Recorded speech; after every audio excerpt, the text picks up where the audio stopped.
We're going to have a phenomenal conversation today around value selling. I mean, we call it a debate between is the value in the crayon where we're telling the story, or the spreadsheet where the numbers come in. I'm going to take about 3 minutes to set the stage for the conversation, and then we're going to get into the conversation. These are her words. I am a freaking savage, because when I'm going and selling commerce, I'm going to look at their site and I'm going to show them how bleeped up their site is in compare and contrast with one of their competitors. And when I show them how their search is costing them conversion, I know full well what the right conversion rate should be and what the benchmark should be. And so while I'm busy telling a story, I know full well how it's impacting the mind of an economic buyer, which leads to today's discussion around value selling. Where's the value? Is it in the spreadsheet or the numbers, or is it in the crayons in the story? And so let's start here. Jonathan, Garrett, I'll let you fight over who wants to go first, but I'm going to take a nod from Nick Tittman, who was on yesterday. Nick raised a provocative point. We were talking about the role of the CRO, and he said, let's put this out there. Maybe at some point, the product management organization should report into the CRO's office. Now, we're not going to debate that today because we don't have 4.5 hours, but here's the question we'll throw out there. Do we build products for users, or do we build products for buyers? I think about this piece a lot. The mission of DemoStack is product storytelling. Make everyone a product storyteller, because I feel that we think that's currently locked just because of technical reasons.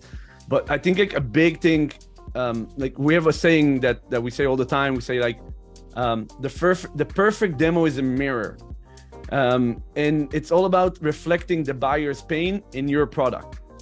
And why am I telling you all this? Because it's really it's a big piece of, I think, something that's missing, where everyone talks about how discovery is the most important thing, right? You have to discover, go in, find pain, deep, go in. Great. It feels like almost like eating healthy. Yeah, you got to do it. But then you eat a burger after. So you do discovery and then nothing really happens with it. The discovery doesn't roll in. It is a bunch of notes in Salesforce. Nothing happens. Everyone wants to do it. Everyone talks about it. A lot of gurus, but it doesn't happen. So you need to operationalize it. In my case, like one of the chips that we have on the shoulder, it's like, hey, okay, you did discovery. If you're not reflecting discovery back in because that's where we're focused, but it's many things. If you don't reflect that back, you're missing the point. If you spent an hour talking about somebody, talking about EMEA and the problems they have and how they're trying to get into the German market, and your demo is not about Germany and EMEA, you missed the entire point, right? And that showcasing, if you open a demo about German, you don't have to explain to them that you heard it. It's obvious almost. Of course, then you want to say, I heard you talking about EMEA, and you want the different techniques and all that of the storytelling.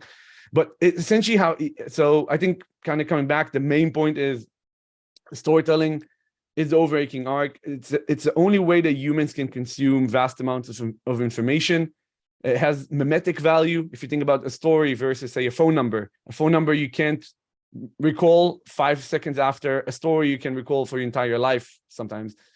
So stories are the way that information, condensed amount of information, pass between humans. It's the only way to communicate. But there's an operationalizing piece of this where it meets into scale. And yeah, I can talk a lot about the demos on it, but I'm sure there's a lot of it prevalent all over the sales funnel and marketing funnel.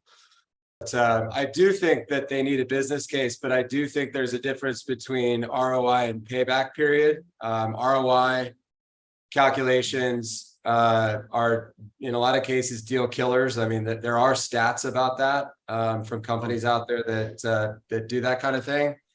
That say that you're 30% more likely to lose a deal if you present ROI. Now, there are some of those people that are just kind of spilling their candy in the lobby and saying, hey, our customers save on average of 30%, blah blah blah, and it's not a very compelling story. And again, that's why the difference between a house and a home is the story. And so storytelling is really important. But with ROI, you got to prove causality, you got to prove product impact, you got to prove ease of use and interoperability with other, tooling in the stack and future proofing for certain, growth objectives and, whether it's a consolidation play or not.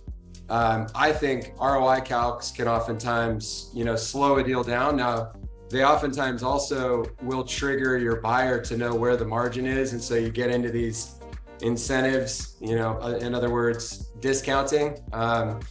You can also get into, whether it's free or paid trials, which can extend the life of your contract from a 12-month to a 15-month. But in any case, or in a lot of cases, I've seen that, the ROI is important, but it doesn't always help the CFO manage their risk. And so again, make money, save money, reduce risk.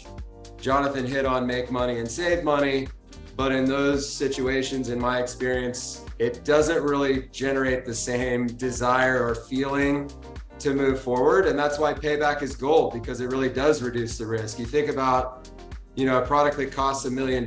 So we're on the make money, pillar, right? It costs $1 million. You generate $2 million in the first year. If your prospect can understand that payback is in 6 months, assuming straight line, revenue and costs, simple Simon, that's pretty easy for them to really feel that 6-month payback and address that risk head on of making a long-term investment. Now, addressing the save money, if you just say, hey, you're going to save money, but the product, $1 million, you'll save $1 million in that first year, but the product's going to cost you, $250,000 or something like that. You really have to connect that to something else. And what I've often done is connect that cost savings to a revenue increase. So for example, $1 million cost savings at 10% profit margin is the equivalent of a $10 million increase in sales, which has the same effect on a financial statement as an increase in revenue. And then they say, oh, well, our profit margin is 20%. And I'm like, okay, fine. It's $5 million increase in sales in today's macroeconomic environment. Where are you going to find a $5 million increase in sales like that? And so make money, save money, and then reduce risk. I really think that, the payback, the difference between that ROI and the payback is what I call mean time to revenue. So if you can shorten the cycle time, if you can shorten the duration that you're in this spin cycle of follow-ups and evaluation, this and that, like you're going to have and in sales, we don't get paid for how hard we work. We get paid for how quick we close business. So, if you can focus on that payback, I think you'll shorten sales cycles and generate more revenue.